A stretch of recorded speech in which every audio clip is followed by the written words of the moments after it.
Lori, so half the iPads are broken, so they're sharing today. Okay. Lori! Lori, you're breaking up. We can't hear you really well.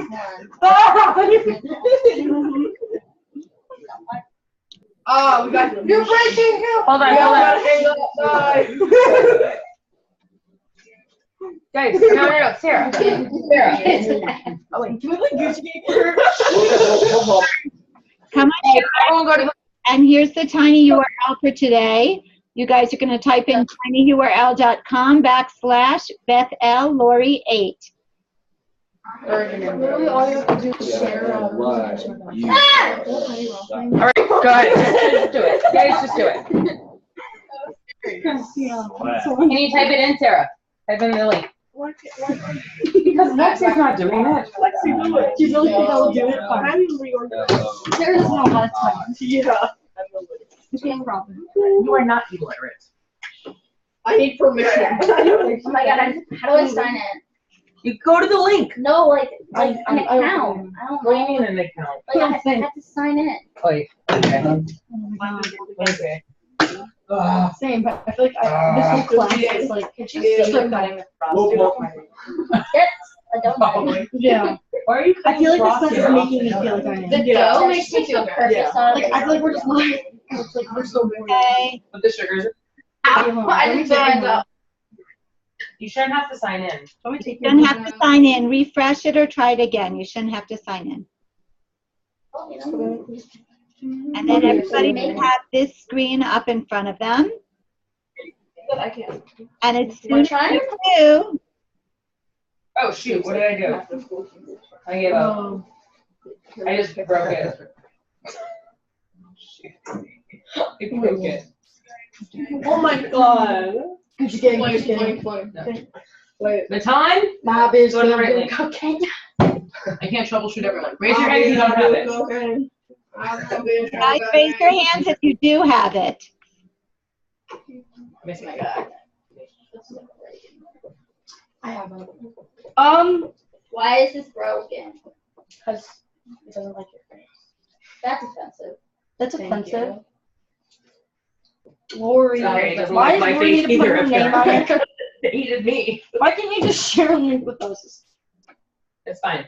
What? I'm on it.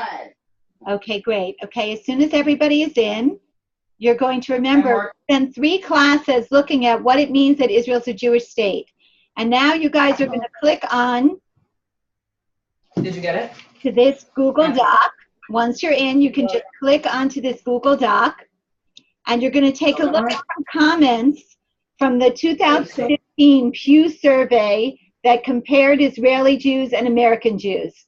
So if you're working in teams, you guys, or if you're 2 on an iPad, you can read this together. If you're alone on your iPad, you can just read it on your own, and you're going to fill in the Google form. Wait, what? This did not take me to that. I'm not reading that much. It's not on my. Wait. Did he say who won versus TCU? Imagine if the amount of time you spent complaining, you just did the assignment. It'd be great. Yeah. Oklahoma, Clemson. Baruch Hashem, at least we have This is gonna be really good good for you. What? That's why he's not good. They're done. They're already out. What are we trying to No. learn? But I do Yeah, they know, won, I but do they're not know gonna a be. They're guy not gonna be in the who's Peter championship. How did you know that? Because my friends told me. He's really smart.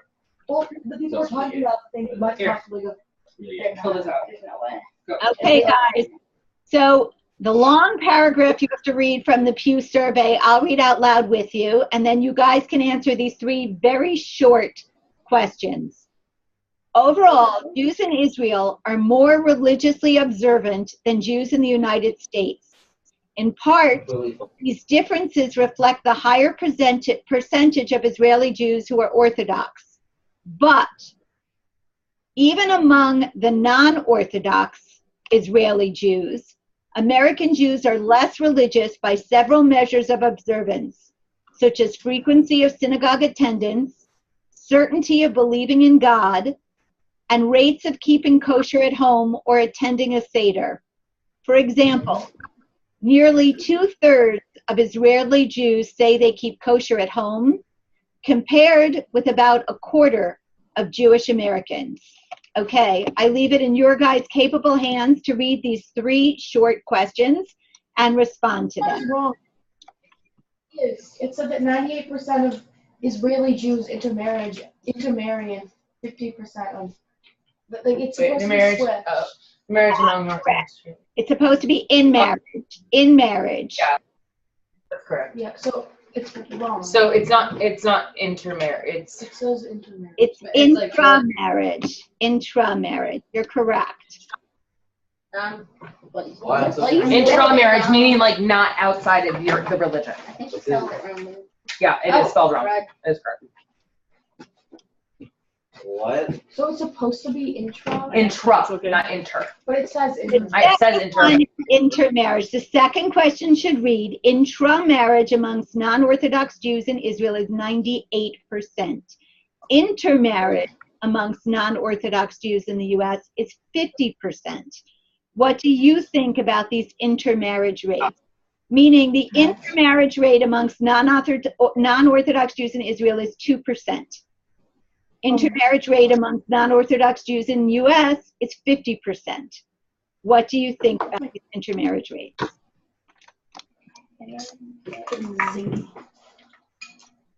I'm intramarrying. Say, That means I'm marrying a Jew. Yes. well, That's I'm so gonna marry extra you. to have a term for it. You They say like marry I'm you? married. No Like way. intra and inter like sound the same. So it's like everyone gets Oh, they're two different terms. confused. What? Okay, 5 people so far have filled it out, have responded. Another Jew. I know. I I did the did Hindu a and then couple one months. Asian. Hindu. It was fun. I did one Jew. Tova, how many groups are we waiting for? How many are working on iPads? 2, 3, 4, 5, 6, 7, No. 8. Okay, so the last couple of people, let's just finish up. Yeah. I'm with Steph. No, you're not. You have your own. Oh, Are you not using that one? So 7. who is that? So let's We're waiting for one more. It's still working. Can I have his number, please? Stephanie, are you still working? What? Yeah, I'm on the left. We have one more still working. Okay. He goes to Ah! Can I get water? Say, me too. only sure he doesn't have. No, he doesn't. He does?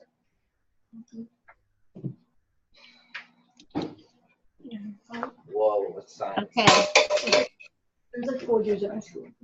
so I asked you one possible explanation for the difference in levels of religious practice across the 2 countries is that Jewish observance is more ingrained in daily life in Israel than it is in the U.S.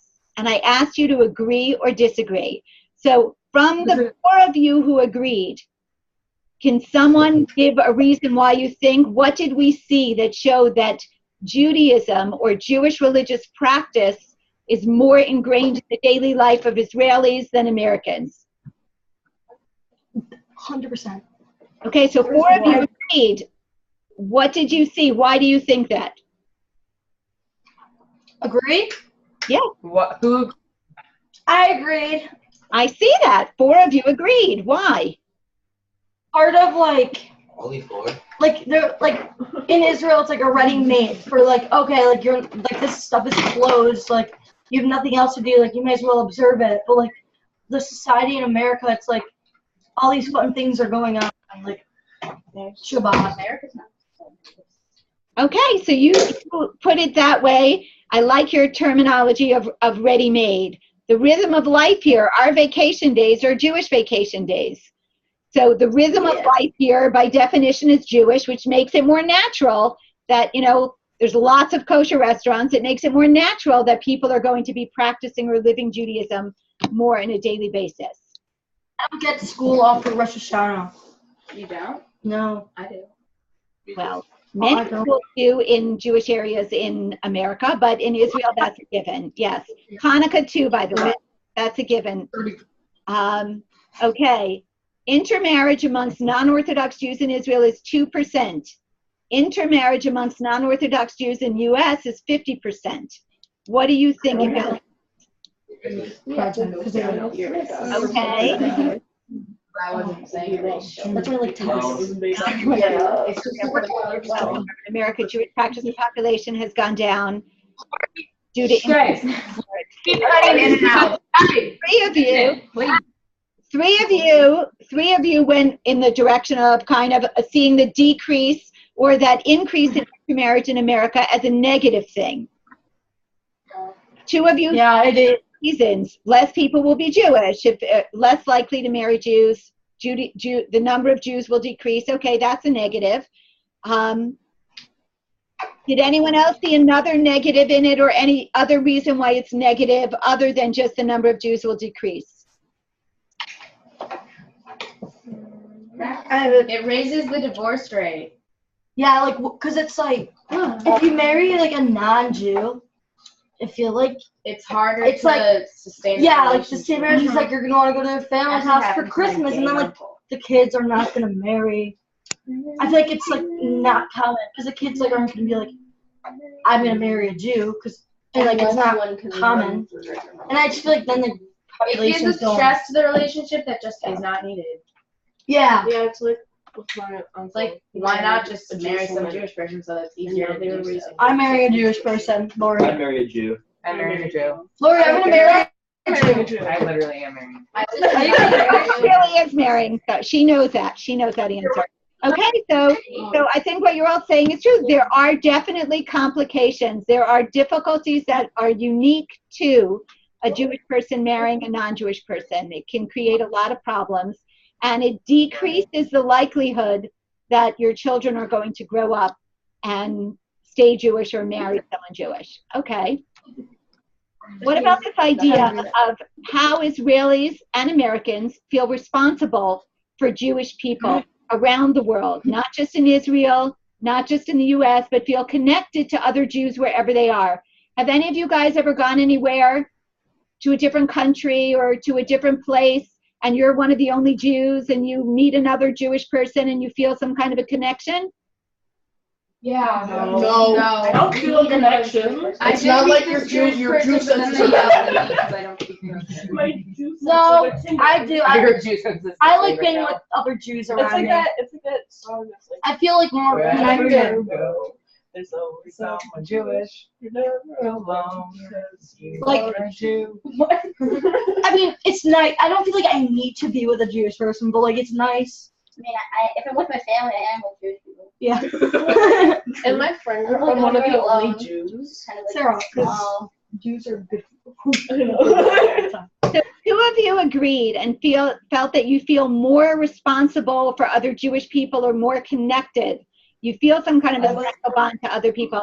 Somebody who disagreed with that and doesn't feel any connection or bond to Jewish people, do you want to say why that is? You put your phone over. We've all had different experiences. There's moving to Israel. That's what I want to do. But you're move with the Cardinals wherever you want. Okay. You'll be with me wherever I go. I have soccer. Okay.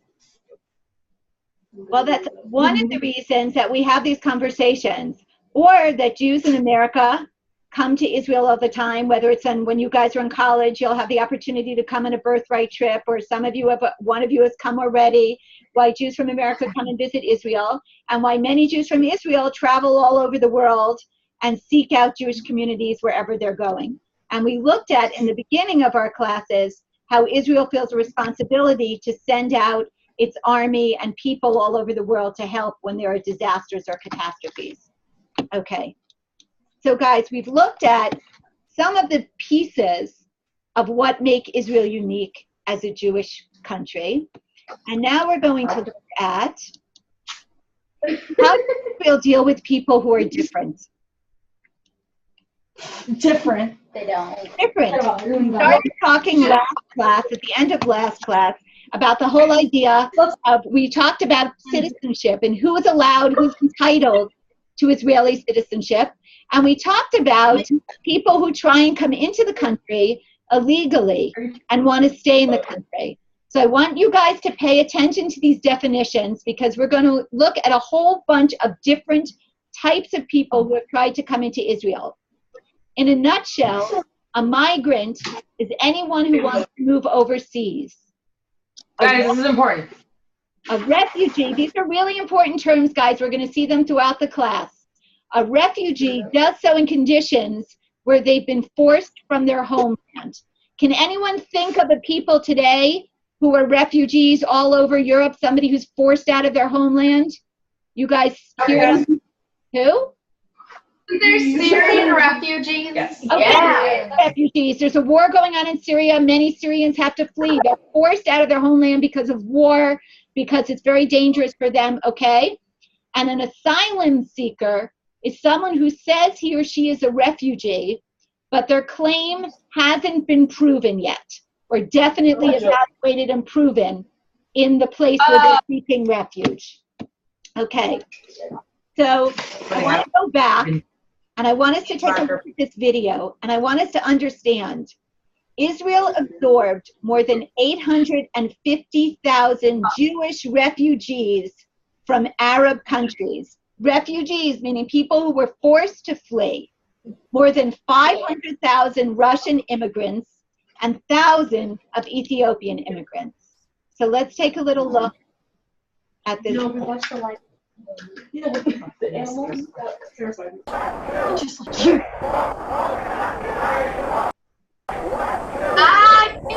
My name is Aiden. And my name is Anatoly Sharansky. My name is Vladimir Slipar. The Jews of the Soviet Union, isolated for decades behind the Iron Curtain, also experienced a reawakening. Soviet Jewry's struggle to emigrate to Israel became a worldwide call for freedom and democracy. In Jerusalem, London, Paris, New York, and Washington, in demonstrations, rallies, and marches, protesters called on Soviet authorities to let my people go. פתאום, ברגע אחד, זה כמו פיצוץ מבפנים, זה משהו מאוד, מאוד עמוק, מאוד אקזיסטנציאלי, מאוד מאוד ספונטני. ברגע אחד פתאום בא לי שזה הפתרון לכל הבעיות שלי.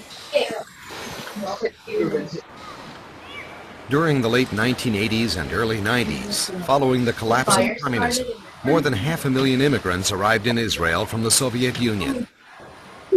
The influx of hundreds of thousands of newcomers had a major impact on Israel's economy. Okay, so these are immigrants. These are people who wanted to come to Israel or live a Jewish life and to lead a better life.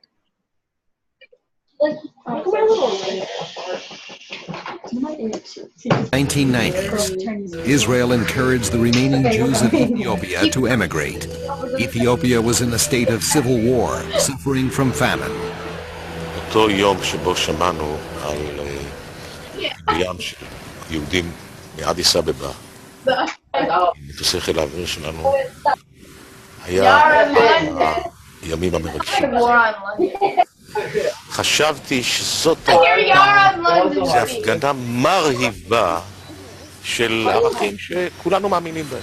להיחלץ לעזרתו של יהודי בשעת צרה, שכוח המגן העברי יסייע לנו בכך, שהשירותים החשאיים של ישראל יהיו הזרוע. Okay, these Jews left Ethiopia.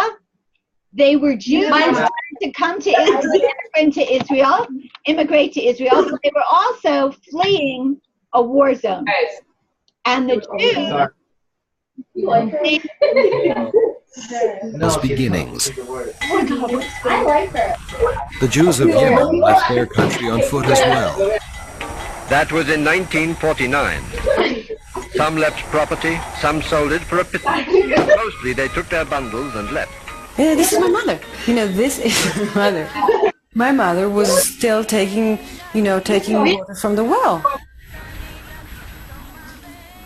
They said it was a horrible journey. 1 month of walking in the sand, in the deep sand. And the Jews who fled from Arab countries, the 850,000 Jews who fled from Arab countries, many of them fled, walked through the desert, and came just with the clothes on their backs. So look at those numbers, guys. Absorbing 850,000 Jewish refugees from Arab countries, over 500,000 Russian immigrants, and thousands of Ethiopians.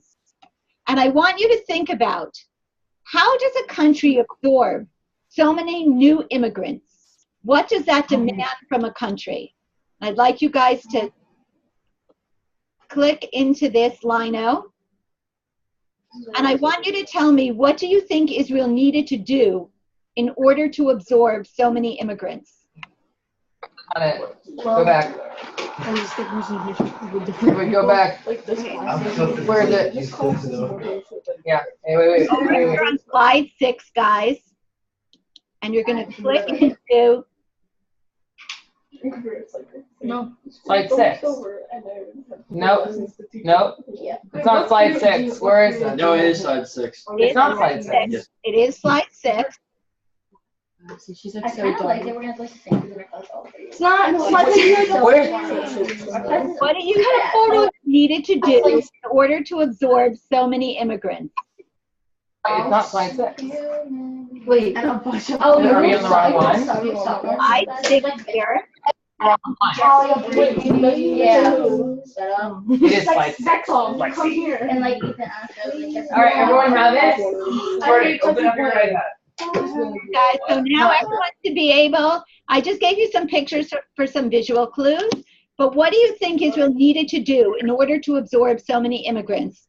And remember to write the lino, you click on the sticky, and then you write on it, you can post. Stop it, everyone wants preschool here. Why? I'm good. You do this. Okay. You on the phone? What? I don't It's my grandpa. Why is your grandpa calling here? I called him. Why are you so close? Why I was asking if we were going to his house to watch the football game. We went to your house. Yeah. Turn it off. Papa. That's what you watch your vlog. Baton? Seriously, turn it off. Press the off button. How do you? Oh, it's my secret. Did you guys know? Did you know that? So you're gonna go to slide 6? Now it's doing it Yeah. He has a boyfriend. Really? Yeah. I think he's I don't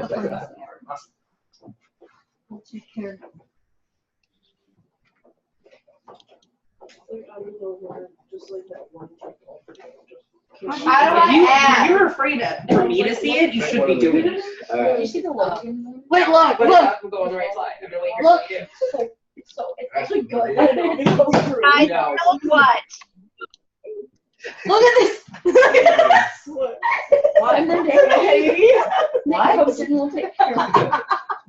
No, actually, there was a real agreement about asylum seekers in Uganda. So that's actually not super, like, off. Yeah, because I said that. No, but there was actually a real thing that happened in Israel. I said there was a proposal, it was never agreed upon, and the Jews never settled for Uganda. They insisted on establishing a state in Israel in their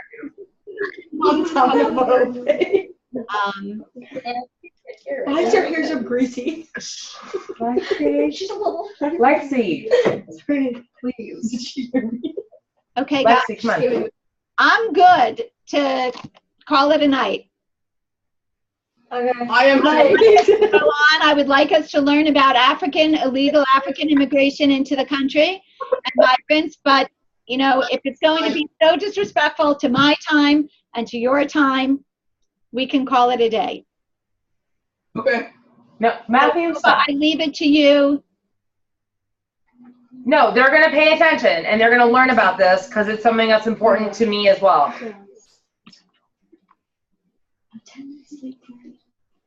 I posted a note. Me too. It was very helpful, I believe.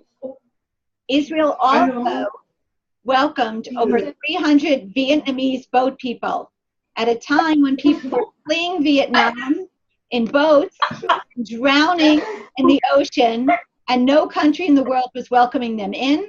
Menachem Begin welcomed over 300 Vietnamese boat people to come and to settle permanently in Israel.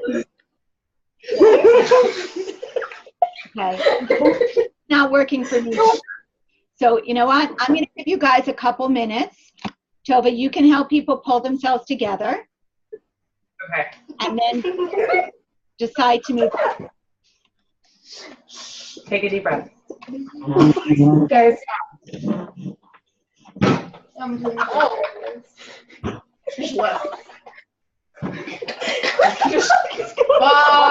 God. What's in her fridge? She's like, Wait, can she get on? Where did she go? Why is that outside the closet? She walked in the door. She's coming to visit. She walks in.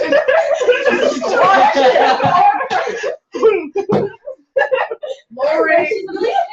Lori. Hey, stop. Guys, do you realize how? Hey, I want everyone to listen to me really fast. Hey. I'm not gonna yell at you. Okay. You would want, if you were trying to teach something that was important to you, you would want respect. Yeah. Correct? Yeah. This is, like, we don't have many more of these, and this is actually a super important topic. One, to Israel in general, and two, to me. This is what I worked on when I lived in Israel, is refugee status and stuff like that. So. Well, she needs to be respectful to us. How does Israel people deal with people who are different? So maybe just say, like, can we say, instead of people who are different, can we say people who identify in different ways? You know what I mean? That's okay. Like, if that bugs you, if that hits a you know, like a sensitive point. Sarah's like running across the room. I assume she just went to the bathroom. It's probably, she probably just didn't, you know, it didn't. Some people, you know, when you write things, you don't always think about how they're perceived all the time. So maybe it's just, no, it's okay. You can just say, like, You get mad I would prefer that we use the term instead of different, who identify in different ways. Yes. Did you work with Jewish? Non-Jewish. Yeah. Is it what time? Can you hear me your iPad? So, like, this is on mute. You can see something.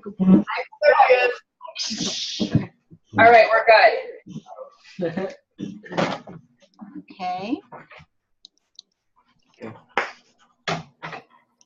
Okay. So, what do you think Israel should do with the tens, potentially hundreds of thousands of Africans who would like to live in Israel? Let's explore some background about illegal African immigration to Israel. So first, I'm going to ask everyone to take a look at this clip, which gives us some background information. Let her know, please. Okay, you guys are going to come into this Padlet. I disagree with your wording. Let's see, let's go to the city first, and then you can. This is on slide number 9. You're going to come into this Padlet, and on your own, or if you're working with someone else on a Padlet, you're going to read this article about illegal immigration from Africa. You're going to read this article about Israel policy to deal with African migrants. And you're going to, at the end, watch this clip about what life is like for illegal immigrants in Israel. So if you have earbuds, you should put your earbuds into your ears. Some call it Little Africa. But again, guys, I encourage you to read the articles and get some information before you just watch a video clip. They're in this order for a reason. What do you look for Trump? She'll look at me. Okay, let's. Oh, she really bothers me. What? Stop!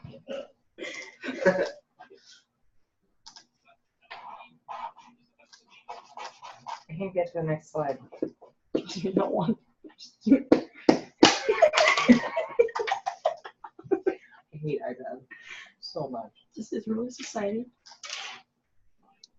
I just want this to work. Did you get to it? Yeah. When did you get to it and I didn't get to it? You just, it goes best. It doesn't go best. See. I don't know. It doesn't go fast, but can't even get to like.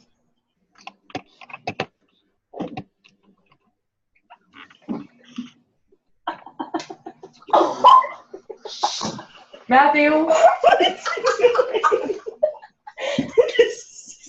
No. Wait, what did you do? I can't work the arm. Is anyone else having trouble with their iPad? No. Okay. Do we have an iPad charger? Yours is dying? Yeah. My phone's died. Good, stop. Matthew. Wait, what? Throw them out. What charger? Throw them out. Throw them out. Enough.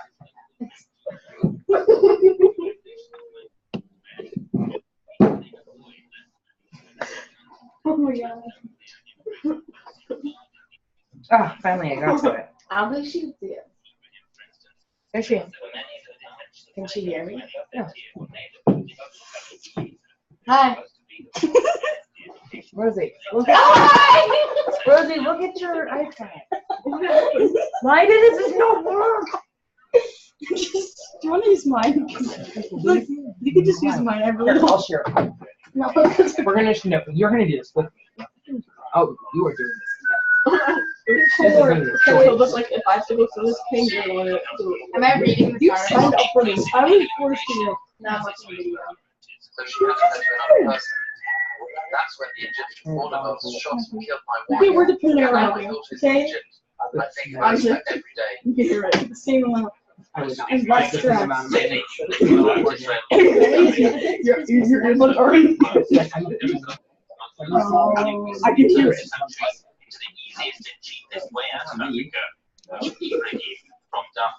You're so loud, Stephanie.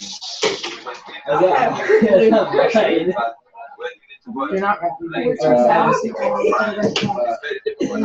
have a question. Yeah. Are they like segregated into like their own community? Yes. Kind of. I mean, a lot of them eating South Tel Aviv in the park because there's no place for them to go. Yeah, there is. Back to the country. They can go to Lori's house.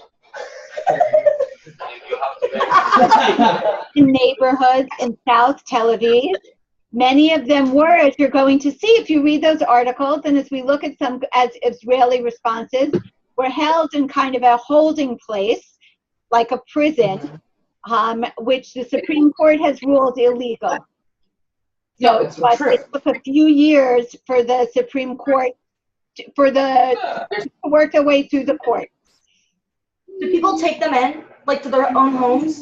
So you're going to see Israeli society's responses in a minute. So that's why I ask you to get a little bit of background information. I see some of you are reading the information, some of you not. Well, But to have an intelligent conversation, you have to have some sense of background. This is a really long paragraph that I'm really Read not it. willing to read. So It's really interesting. yeah.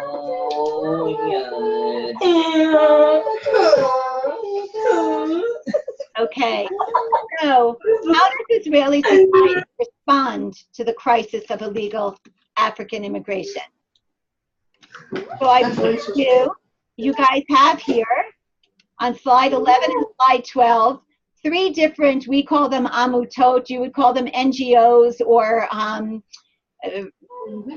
stop singing. non-governmental organizations that try and help illegal African refugees. So you can read something, you could look at something about the African Refugee Development Center, about the Hotline for Refugees and Migrants, or about the aid organization for refugees and asylum seekers in Israel.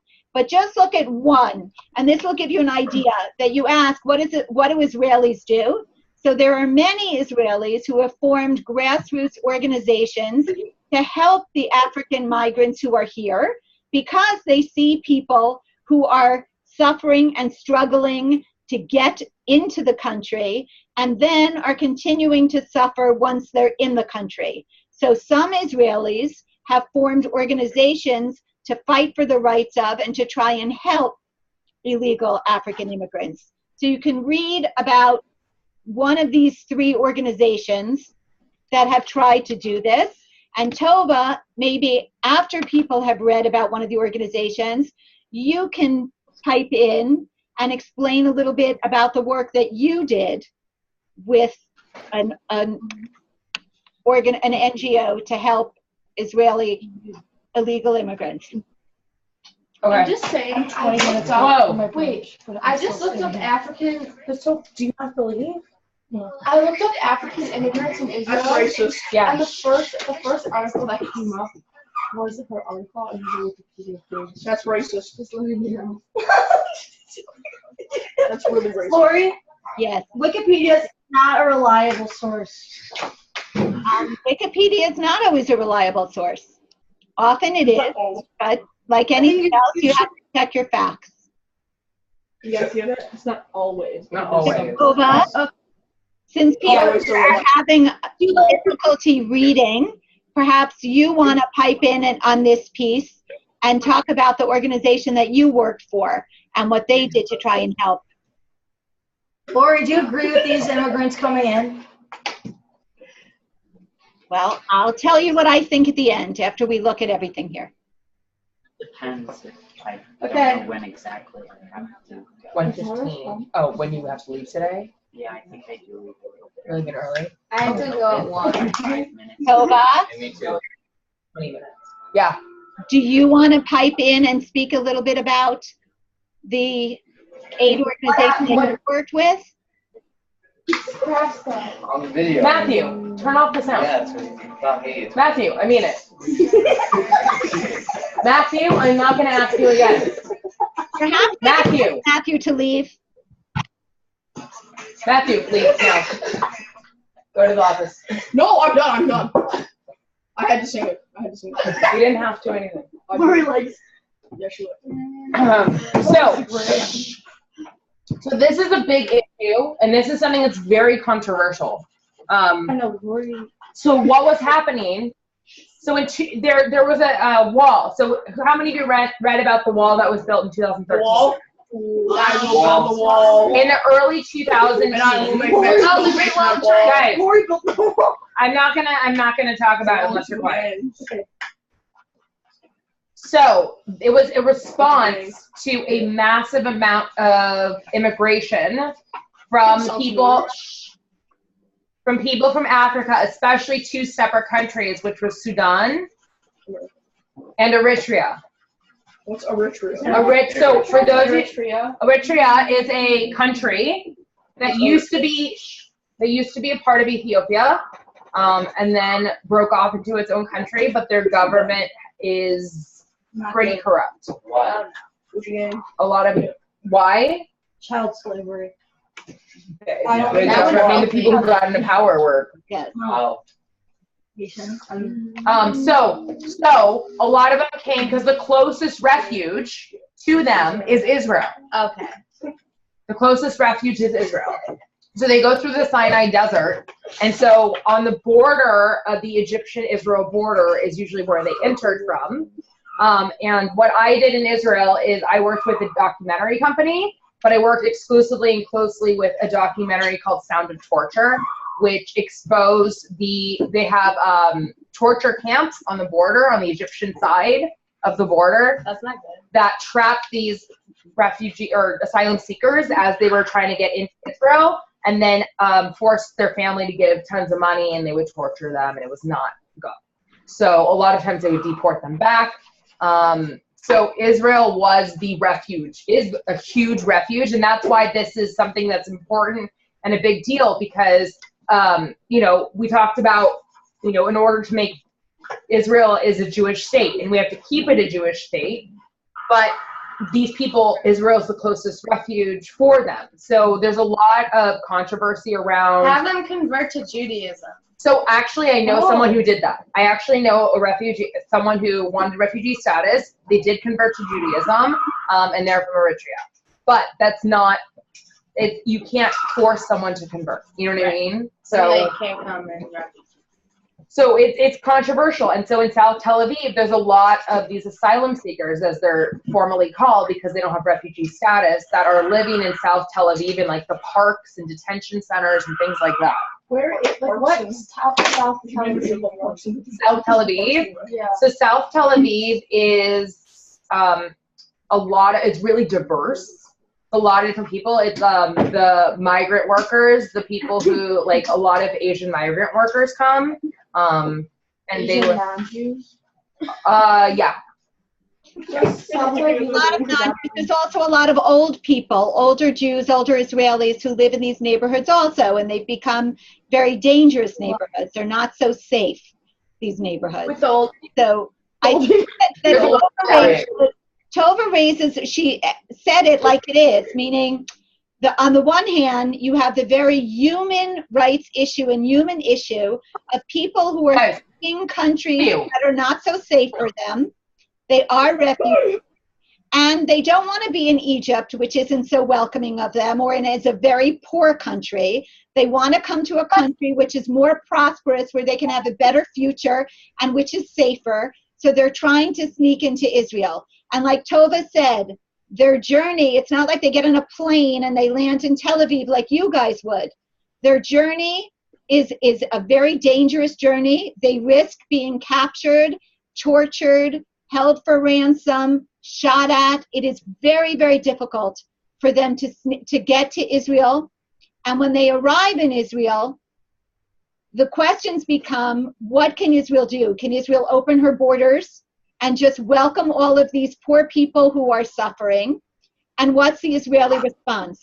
So one response, Israeli response, is there are many people who are working to try and help these people, both in the camps where they wind up in the Sinai, and once they get to Israel, to try and help them find a place to live, get food, get educated. There are oftentimes women and children and families, and to be able to stay in the country. But there's another side. You asked, how do Israelis feel? Many Israelis feel very sorry for these people, and they want to help them. The other side is, there are Israelis, some Israelis who live in the same neighborhoods, who have found their neighborhoods becoming unsafe places. Other Israelis who feel very strongly that Israel needs to stay a Jewish country and can't just open her borders. So I showed you one response of Israelis, which is forming all of these aid organizations and trying to help. Another response definitely is that Israelis protest against these immigrants coming in. And sometimes someone said racist. Sometimes it really... These people are Israelis protesting about the number of illegal African immigrants living in their neighborhoods in Tel Aviv. Officials estimate 60,000 people have crossed illegally into Israel in recent years via the desert border with Egypt to look for work. Ministers say the influx is a threat to public order. So you have another side of Israelis who don't want to allow in all of these Arab migrants. And I want us to take a minute to listen to what the Prime Minister of Israel has to say about this situation. Oh.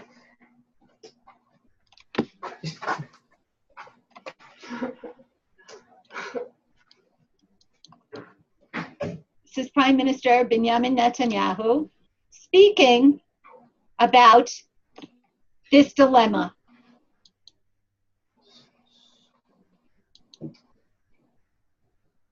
It's actually a really interesting topic. Yes. I'm not sure why. And you know how refugee got, like the refugee status, you know how it got into law in the UN is in 1948 after Israel was established. Israel pushed for refugee law. Fascinating. Okay, I'm not sure why this is not playing now. So we can go down and we can read some of what he says. So the Prime Minister voices concerns, and very human concerns. We saw already several classes ago that Israel tries and helps Syrian refugees on her border with medical care. And Israel is not indifferent. As Tova just said, the whole idea of refugees, the term in the United Nations and the definition of refugees grew out of the experience of our people in Europe during the Shoah, during the Holocaust. So Israel especially has a sensitivity to refugees and is not indifferent. We've consciously treated thousands of wounded from fighting in Syria, and we have helped them rebuild their lives. But Israel is a very small country with neither the demographic or geographic depth, and therefore we must control our borders. So what is Prime Minister Netanyahu saying when he says that? That Israel doesn't have the demographic or geographic depth to open her borders to all of these refugees. That's it. It's just too small of a country to take in large influxes of people like come from like totally different backgrounds, and like you can't like he's saying that he wants to like help like people in need and stuff, but like you have to keep in mind that you can't just like take in hundreds of thousands of people from total different like demographics and like lifestyles into a country that needs to be a Jewish country. And like, yeah. Okay, Stephanie, you said it all. Geographically, we're too small. There's not the space. And demographically, if we're to remain the one and only Jewish country in the world, Israel cannot just open her borders to all kinds of people. Now, what does Israel do? Israel deals with this. We deal with it in the Supreme Court. The government tries to make laws and say, no, we're going to catch these people and we're going to put them in a detention center. And the Supreme Court says, no, you can't do that. That's illegal. You're going to have to figure out a way of helping these people and dealing with them. The government tries and finds other places to send them to, and to give money to other countries to take them in and to help them. So as Tova said, I'm sorry, Stephanie? Why doesn't the UN tell other countries that? Why is it only Israel? It's very complicated. It's not only Israel. Europe is dealing with taking in millions and millions of refugees from all over North Africa and the Middle East. And unfortunately, you know, it's like Tova said, it's a very big issue that we have to deal with, because you can't just close your eyes or, you know, slam the door shut and pretend that these people aren't suffering and aren't there and don't need help. On the other hand, the one and only Jewish country in the world, which is very small, has to worry about staying the one and only Jewish country. So it's complicated, and it's a very big challenge and issue that Israel is really struggling with today. And it affects every part of Israeli society, because many people, especially given our history, feel compelled to work for and to help and to do things, to do everything they can to try and help these illegal immigrants who are coming into our country. So there's no simple answer. But I'd like to leave you guys with taking a look at Israel and some of the things that Israel has accomplished in the past 70 years, or almost 70 years, 69 and a half years. And I think there's a lot of things that we still have to struggle with, a lot of challenges ahead of us, but a lot of things that we can feel very good about.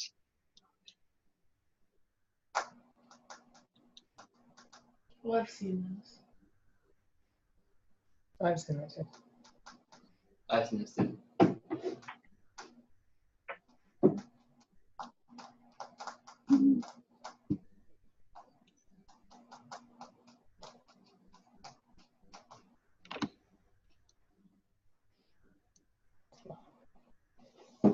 Israel, what goes through your mind? Probably this image, or this, definitely this. So here are 68 facts you probably didn't know about Israel. Israel is a young country. How young? Just 68 years old. In nation years, that's like 3 years old, a mere baby. Israel's population is just 1.6% of the entire population in the Middle East and takes up only 1/10 of 1% of the region's area, which means it's tiny. Basically, you can cross the entire country in less than 5 hours from snow-covered Mount Hermon to the sizzling beaches of Eilat. Israel is third in the world in the consumption of sweets and vegetables. Israel was the first country in the world to ban commercials starring underweight models. Israel has the highest number of academics per capita in the world, and the highest proportion of startups and of museums as well. Tel Aviv is home to 80,000 dogs that enjoy more than 60 dog parks, and the biggest dog cemetery dating back to ancient times was discovered in Israel in Ashkelon. Speaking of ancient places, Jerusalem, one of the oldest cities in the world, is also the smartest one, as it was the first in the world to be completely covered by Wi-Fi, which you'll need to find one of the best hostels in the world, the Abraham Hostel in Jerusalem. Another ancient city is Beersheba, 4,000 years old. Nowadays it has the most chess masters per capita in the world.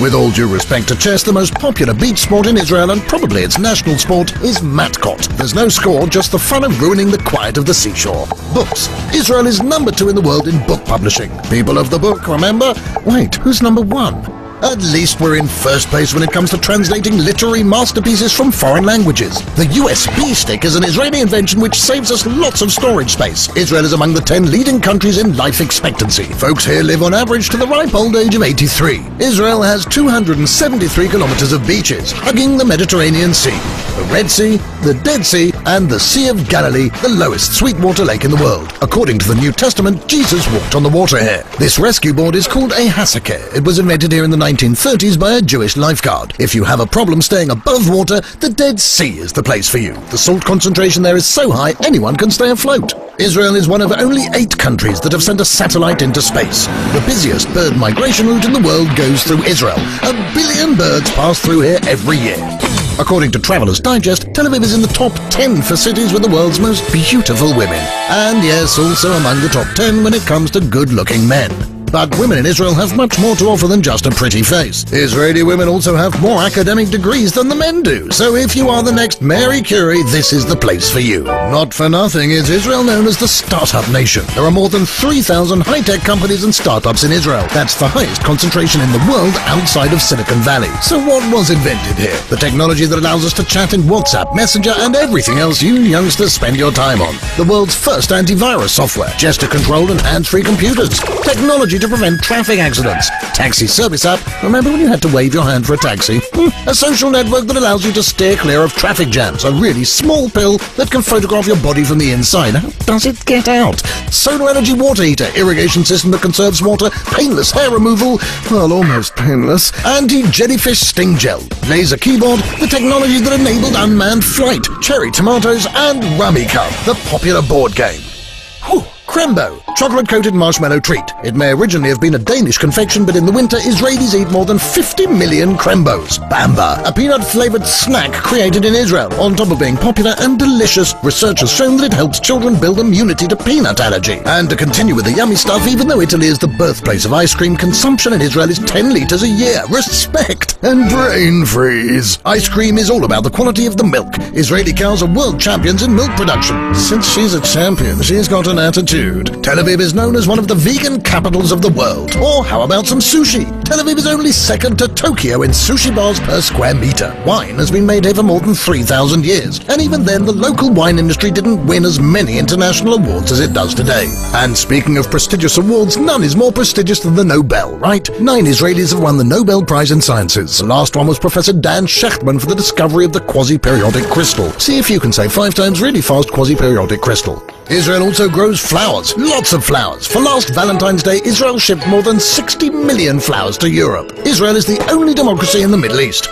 Israel is not a monarchy, but does have a queen. Her name is Dana International, and she's the first transgender to win the Eurovision contest. Time Out magazine has crowned Tel Aviv as gay capital of the Middle East. And speaking of divas, Lady Gaga's shoe designer is Israeli. They are indeed beautiful, but really difficult to walk in, especially if you're in Haifa and need to climb its green hills. For that, the shortest train line in the world was constructed to take you right to the top of Mount Carmel. And while we're in Haifa, did you know that it is the most multi-ethnic city in Israel? It has Jews, Christians, Muslims, both Sunnis and Shias, Druze and Baha'is. Did you know that Israel is the only place in the world where the number of trees increases year by year? Even with all these forests, 60% of Israel is desert, which didn't prevent us from turning the barren desert into productive farmland. A desert doesn't have much water, so Israel was forced to lead the world in desalination technologies. Israeli scientists developed treatments for multiple sclerosis, Parkinson's, Alzheimer's, and most important, discovered the cause of halitosis. Yes, bad breath. Israelis are also not too shabby when it comes to sports. Maccabi Tel Aviv took the European Championship 6 times. In judo and windsurfing, Israel is an Olympic powerhouse. And if you're still not impressed, what would you say to the fact that the Emmy-winning series Homeland was written in Israel? Or that more than 1 million notes are stuffed into the Western Wall every year? Where does God find the time to read them all? And Hebrew is such an ancient language that if a modern-day Israeli would meet his ancestor from 2,000 years ago, they would be able to carry on a conversation. One more left? Well, all right. Have you heard of the Global Happiness Index? Neither had I until now. But apparently Israelis are in the 11th spot out of 196 countries. And if that doesn't satisfy you, maybe you should find someone to talk to about it. Okay, so we looked a little bit over these past couple of months at some of the challenges facing Israel. And nobody would deny that Israel has a lot of challenges and difficult things to deal with in her society. We definitely have our share of problems. But for a country that's only 69 and a half years old, I think, as you can see in that video, Israel is also a pretty remarkable place of a lot of differences, a lot of beauty, and I hope that each and every one of you will get to come and visit Israel sometime. So, thank you. All right, thank you. Bye.